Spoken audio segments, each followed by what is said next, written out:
Wow, wow, wow. Little owlet in the glen, I'm ashamed of you. You're ungrammatical at speaking as you do. You should say to whom, not to who, to who. Your little friend Miss Kate did may be green, it's true, but you never heard her say, Hi, Brent. Yeah, there you are. Oops.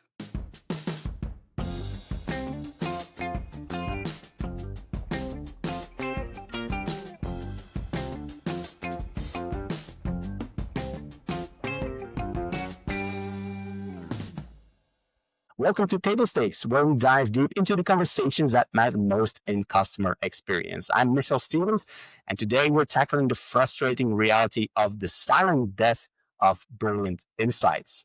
Today, we're getting into the nitty-gritty with data storytelling maestro Brent Dykes. For those who don't know him, he's the guy who actually wrote the book on how to make data influential. This is for anyone who has ever felt their insights were invisible. Brent, welcome. Thanks for having me. Yeah, well, welcome. Could you give us the 90-second version of your story? How did you become the person that organizes that organizations call when their data isn't driving the decisions it should? Yeah, I my background is in marketing analytics. I worked for Adobe for 12 years. I worked for Domo for 4 years, which is a cloud BI solution. So I have a marketing analytics and BI background, and I decided to write a book. I wrote a book called Effective Data Storytelling, and then started my own in 2021. I started my own consulting and training and coaching business called Analytics Hero. So that's kind of my 90-second version. All right, well, that's almost time to the second. But for those who haven't read your book, like you said, effective data storytelling, what's the elevator pitch? What's the core problem that you're solving there? Well, I think one of the big challenges that we see often is valuable insights are being wasted because they're not communicated effectively. And so, from my perspective, I felt like I could help people with their data communication by putting it as a narrative, as putting it as a data story, so that the insights become more engaging, more memorable, more persuasive, and then ultimately, hopefully, driving action with those insights, because that's the only way we're going to really drive change. Let's start with the elephant in the room. We have more customer data than ever before, more sophisticated tools, more dashboards, more reports. Somehow, many CX professionals feel like their insights are falling on deaf ears. And I wonder what's going wrong here. Yeah, I mean, obviously, one of the challenges we run into when we have more data, it's easy to overwhelm audiences, decision makers with lots of information. And honestly, they're already getting information from other people, pitching them, they've got their dashboards, they've got other teams that may be sharing information with them, and really, they're time challenged. And so what they're really looking for are insights.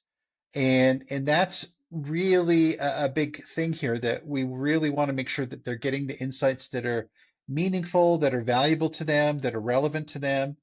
And that's not even getting into the whole challenge that maybe when we give them an insight that they don't like to hear, there may be some resistance to that. And how do we help them to overcome that? So, unpacking that, I think there's obviously we're dealing with a lot more data today, but that's just us, but also our audiences are being bombarded with information. And I would say that they're really looking for insights. And so how can we make that jump? And the key thing here, I want to be very careful, and maybe before we move on, just to state that we use that word insight very loosely and very casually. And what I've tried to do is I've tried to educate people on, let's be very specific about that word. And I've leaned on a definition that was developed by Gary Klein, who's a psychologist and author. And he defined it, an insight, as an unexpected shift in the way we understand something. And for me, that's a very simple definition, but really gets to the core of what an insight is, right? We have some kind of established understanding of the world, or we have some kind of understanding of how customers interact with our business and what they're looking for. And so we have these kind of established assumptions and pre-existing beliefs about how things work. And then all of a sudden we'll have some data that shows something unexpected, that maybe one of our premises, one of our assumptions is actually not correct or needs to be updated. Maybe it wasn't that it Maybe it was correct in the past, but something has changed and now we need to adjust. And so I think that's important to recognize what an insight is. It's the unexpected shift in the way we understand something. I can relate with that one. Because yeah, that's something that a lot of people are struggling with.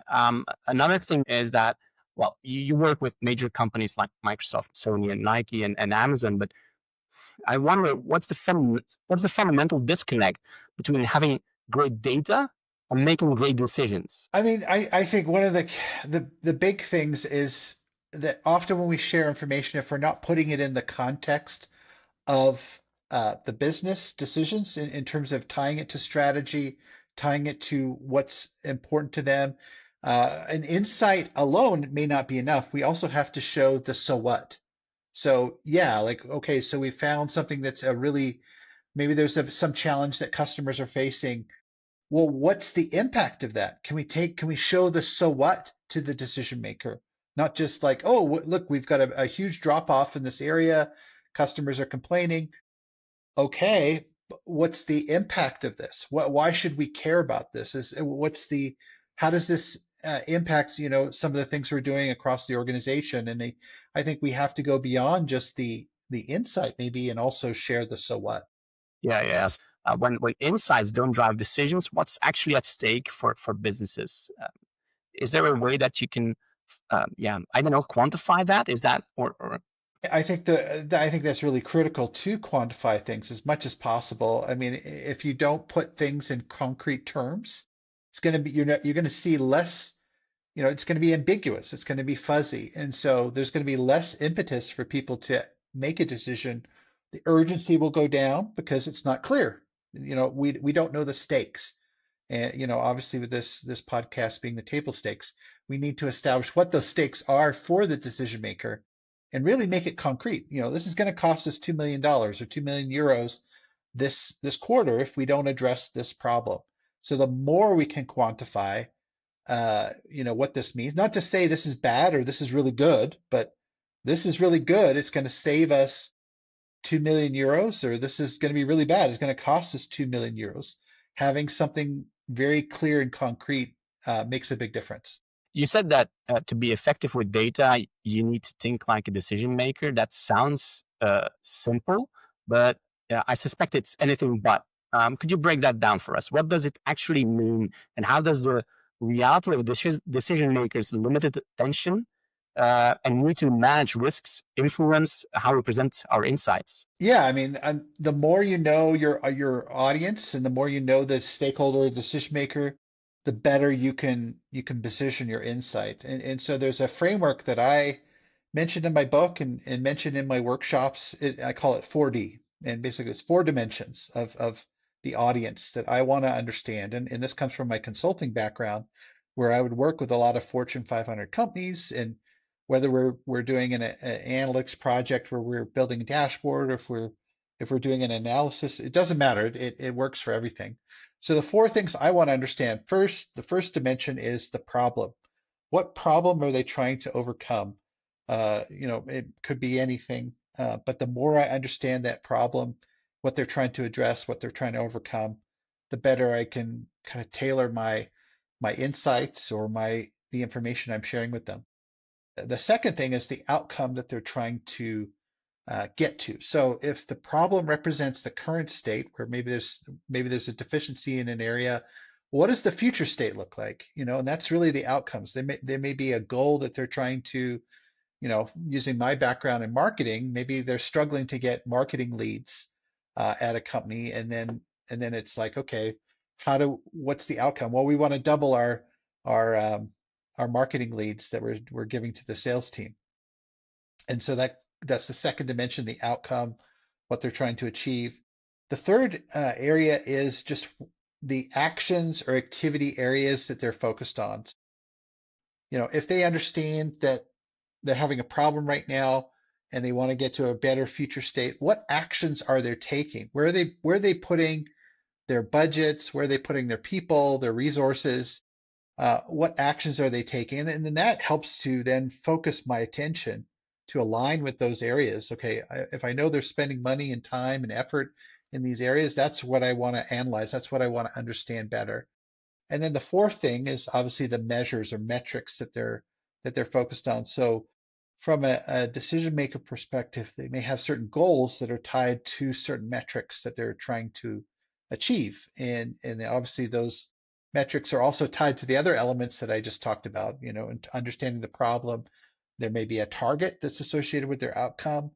They're probably assessing the performance of their activities or actions based on certain measures and metrics. So those four, if I can understand those four things, then I'm going to be in a good position to really help the decision maker with a powerful insight that's tailored and it's going to be valuable and relevant to their needs and interests.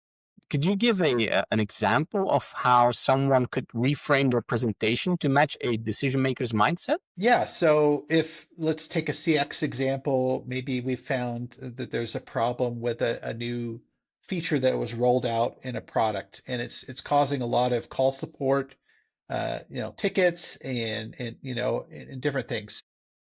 First thing is we want to understand from the customer and this maybe the product team that we're going to, we want to understand what is this challenge? Maybe there's obviously our challenge is that we've got all these tickets coming now, but maybe from the product team's perspective, they're going to be upset that this new feature that they rolled out is actually impacting and maybe reducing the satisfaction of their customers. So customer satisfaction might be the challenge or the problem that they're trying to address. And then maybe we look at that, why was this new feature rolled out?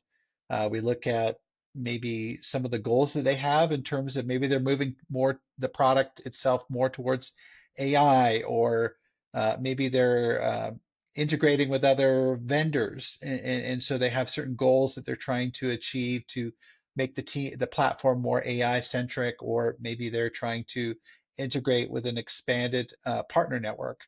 And then we look at the areas in which they're making investments. Okay, so maybe there's certain areas of the product where they're putting they're putting their engineering time and their product efforts to enhancing, and then obviously what metrics, maybe there's certain OKRs, or maybe there's certain shared metrics that they're sharing in terms of quality of product. Maybe there's maybe they look at their net promoter score, or they're looking at other things to kind of determine how satisfied customers are. And so working within those parameters, I think we can then take this problem where we're seeing a lot of tickets, we're seeing a lot of issues, and we can then put it into the context of not our world, where, what we're experiencing, but in their world.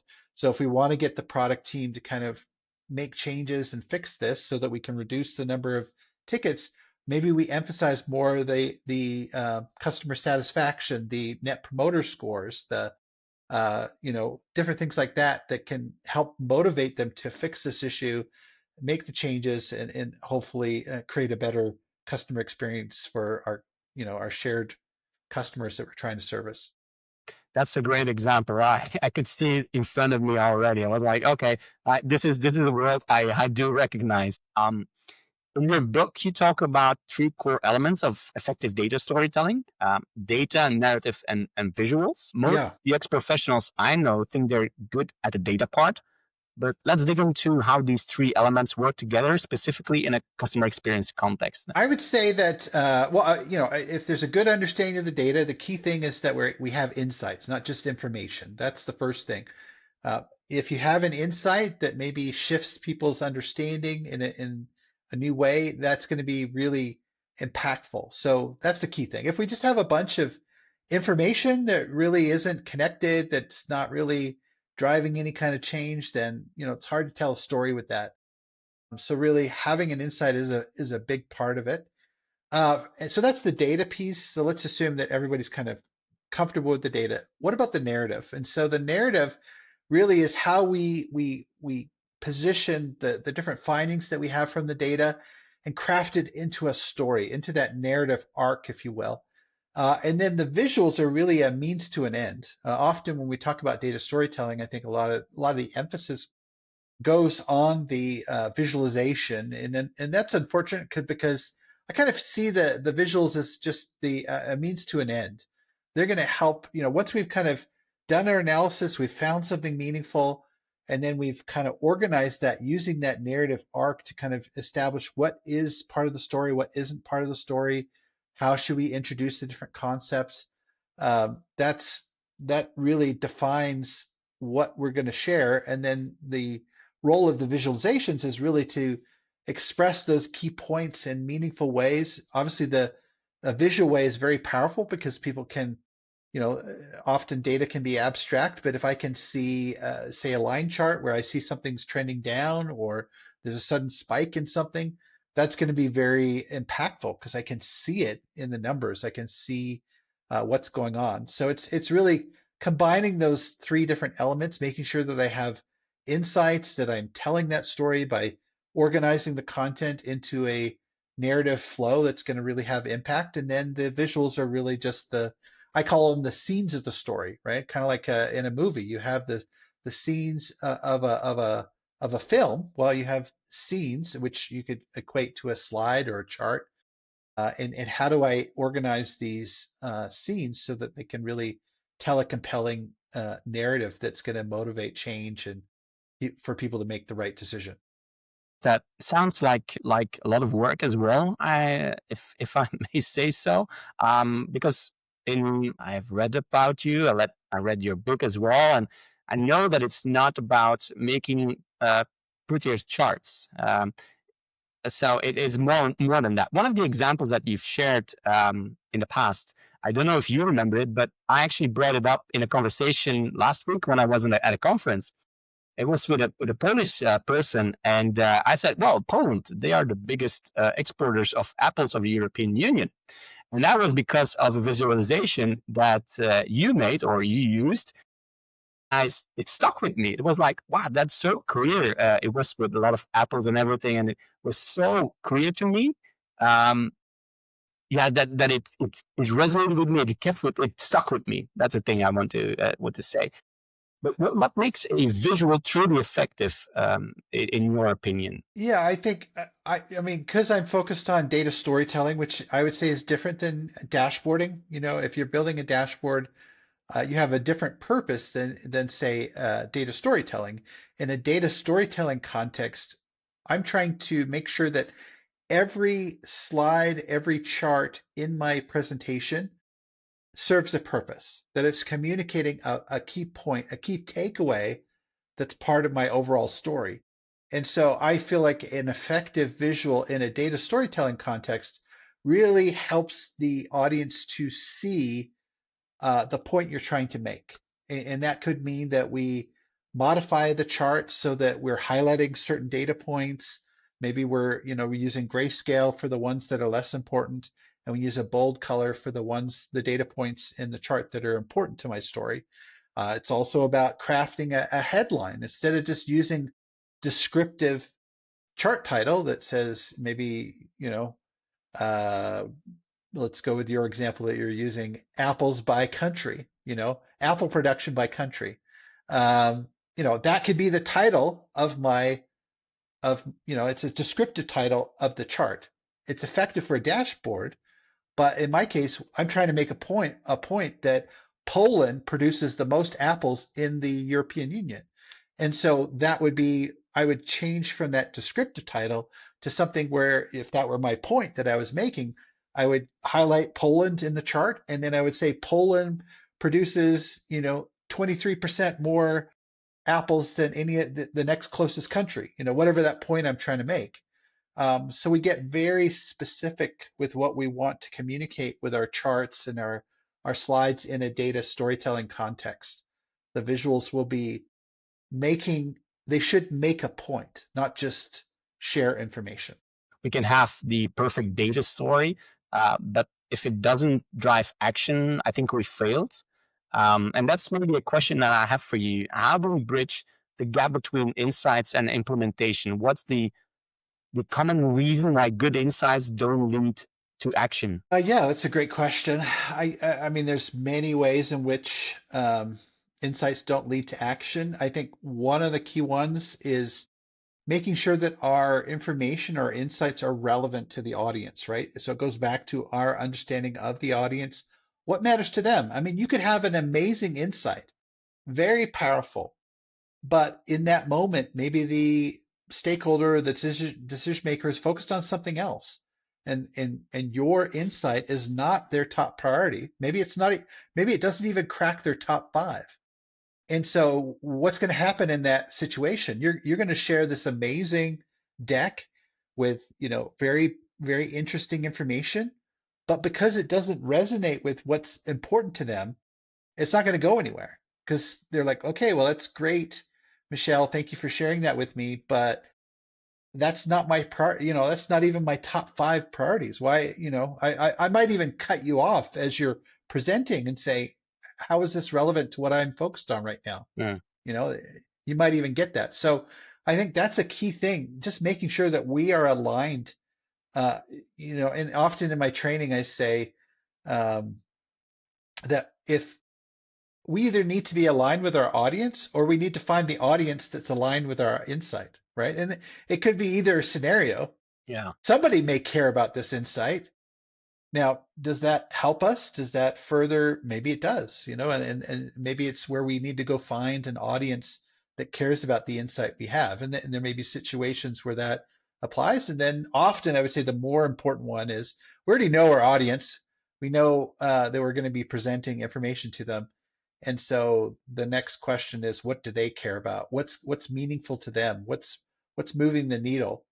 So I think one of the biggest problems is when the information that's being shared, it's not clear to the audience why it matters to them. Mm. And that's going to be probably the biggest waste of everybody's time when Yeah. when when we're presenting information that our audience doesn't care about. Now, the next thing would be if we're not communicating it clearly, maybe, yeah, we are aligned, we have information, but then the audience is like, I'm not seeing what you're seeing. And that might be a matter of context. Are we giving enough context around the numbers so that the audience can, and that's where, I talked on another podcast about this. One of the biggest challenges that we can run into is the curse of knowledge. If we're spending so much time in the data, we spend hours, days, weeks in the data, and then we then say, we get excited, we want to share what we've shared, but then we forget that it's hard to not know what we know and put ourselves in the shoes of the audience. And they haven't spent hours in the data, they haven't spent days in the data. They don't know what all of these numbers mean. They don't have the full context. So I think that could be another area where we can fail because we haven't really flushed out what those key areas or understandings of context that the audience needs that is in our heads, but we just, because of the curse of knowledge, we don't express it. That is one where I struggle a lot and often, and I really need to force myself. And I also often I ask outsiders to take a look at it. And what does this tell you? What do you see when you look at this data? Because there's, as you say, very often you're working with a data set and you know it by heart by the time that you're going to present it. You know it inside out, and you know what everything means in there as well. And sometimes you lose track of what your audience knows and doesn't know. And I find it a very difficult balance to strike to between uh, running the risk of repeating myself or repeating some piece of knowledge they already know. And then on the other hand, trying to be as valuable as possible. That is one I really struggle with. Yeah, often. Yeah. But yeah, that I mean, yeah, everybody has his curse, right? But how do you know? How do you know if a data storytelling is actually working? What are the signs that your insights are actually driving real decisions or are hitting or are hitting home with the stakeholders that you're talking to? Are there cues that you can pick up? Yeah, I mean, I think curiosity is a great cue, right? So if your audience is showing curiosity, to me, that's an indicator that you've kind of touched a nerve, right? You've hooked them in a way that they're asking questions. They're curious to see, what this means, where's this going? So that I think questions and curiosity is a great indicator. Then I think another indicator is, they're saying, okay, so what do we do about this?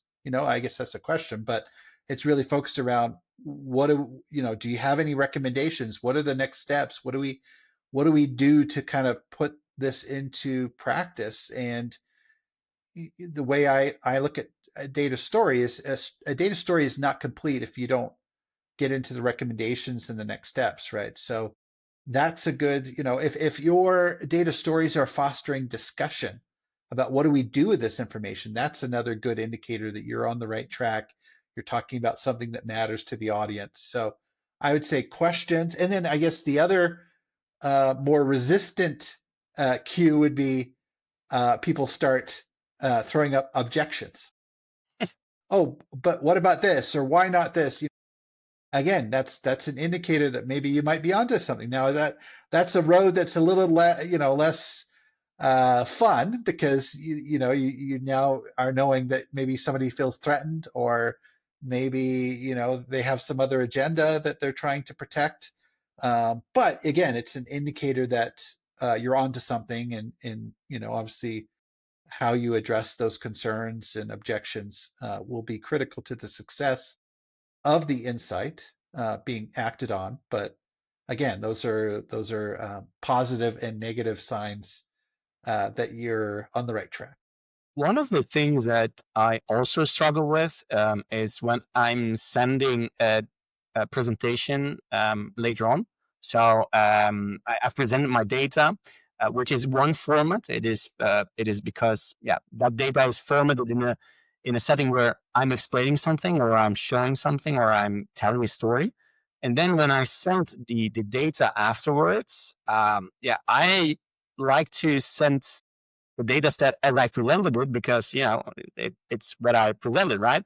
But I'm assuming that there you also need to guide the viewer or the person who is trying to make sense of that data in a different way. You need to approach them in a different way, right? Yeah, I mean, that's one of the common challenges, that you present some information in a presentation setting, and then you have maybe there's two or three stakeholders or decision makers or members of the team that weren't there, and they want to see that information. Now, one of the challenges that you have then is, okay, how can I share this information that I narrated in the live version? And so that might mean that in the notes, you might need to put your talk track so that they can follow along. Because in some cases, it might be like, I can look at the slides and maybe not fully understand what your key points were. And so in those situations, I mean, there's a couple of different options that you have. Probably the option I would say is probably less popular would be to add your talk track to the slides, and then it can be read like a document. So that's one thing. I think it's easier just to not have to modify your slides, just put it in the notes section, save it as a PDF or whatever with the notes, so that each slide they can kind of see, oh, these are the main points that you're making with each slide, so they can follow along. So they can read it like a document. But that's the challenge. I mean, the other often what I see with analysts and analytics professionals, they'll go the other route. They'll say, okay, I know that I'm going to be presenting this to people there's going to be other people who are not at this call. And so I just want to create one version. And so I think the mistaken approach they take is, I'm just going to put all of my talk track into the slides. And then they're covered in terms of after the presentation. But what that does is it leads to problems in the actual live presentation, because now you're speaking at the same time people are reading what you're saying, and then that leads to a redundancy effect. That actually ruins the whole in-person experience. Doesn't impact the people that are not there, because they can just read the slides now. But that's actually a worse situation for the in-person experience, because now you're reading essentially to them, and that's just the worst. If you've ever been in a presentation where somebody's reading the slides to you, Yeah. there's nothing more painful than that. honestly, because we could read faster than the people can actually read it themselves. So it's just like like whenever I've been in that situation, it's like, how do I get out of this presentation? I don't even care now at that point. I'm just like, where's the exit and how do I get out? How can I tactfully leave this meeting and just get out of this horrible? Because again, I know I'm going to get their slides at the end. I'll just read them at my own leisure then, because this Yeah. is painful. So you exit Anyway. and you go like, well, this could have been an email. Great. My God. Yeah, Yeah. exactly. Yeah. Yeah. All right. Yeah, that's a pretty full one. I must say that I've also done that one to people in the past as well. So very sorry if somebody's listening and remembers me screwing up data like that. Uh, but Brent, we're coming to the end of our time together, and I want to make sure our listeners walk away with something. With some immediately actionable advice. If someone's listening to this as a CX presentation next week, what's the one thing they can do right now to make it more effective? Okay. I'm gonna talk about a common mistake I see all the time. Fight the urge to include one more slide, one more chart, a little bit more data in your chart, or a little bit more text. Try to have some white space in your slides. Okay. So I think that natural reaction is like, oh, but I got all this room over here. I can add in another chart, or I can add in, I can do some commentary, or I could add a graphic. Or no, no, no, no, no. Like, white space is good. White space lets your story breathe. Try and preserve that white space. White space is great because it actually emphasizes what you want people to focus on, instead of packing in more information.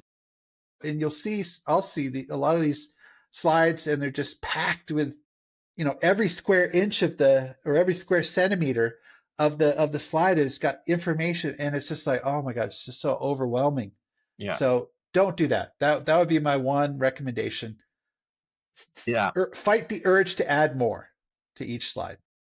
Well, to be honest, I stepped through a presentation of, I think it was 120, 130 slides of data. It took us 3 hours to plow through it. And I'm really using the word plow because that was really it. It was like, okay, here we go. We have to go to the end. But it's very hard to kill your darlings as well. So you were talking about a white space on a page, but it's also sometimes you have that much data and then you need to make decisions. And it's very hard to make that decision. Yeah, that's something that people struggle with as well. Well, and that's just to close this out. I think that's the power of a really powerful headline. If you have a solid headline, that will then shape all the information that you have in your slide. Because if it's not relevant to that headline, if it's not supporting that headline point, then it's got to come off. It's got to come off. So I think if you have a really clear headline on each slide, that's going to help with that white space. It's going to help with not adding in other information that might deserve its own headline, or should be on its own slide. So, I think that's, again, use the headlines strategically and effectively to really highlight those key points, and that's gonna have an impact on the white space, I believe. To everyone listening, the gap between having great customer insights and driving real business change isn't about sophistication of your analytics or the completeness of your data. It's about your ability to think like the people who make decisions and craft your story accordingly. As Brent has shown us today, it's about fundamentally shifting how you approach your role as a CX professional. You're not just an analyst or a researcher, you're a translator, a storyteller, and ultimately a change agent. Thank you so much, Brent, for sharing your expertise and helping us understand how to make our data impossible to ignore.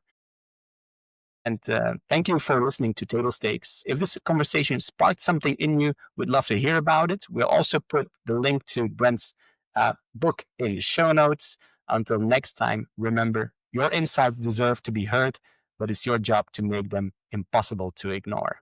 Thank you so much, Brent. Thank you, everybody. Thank you, Michelle.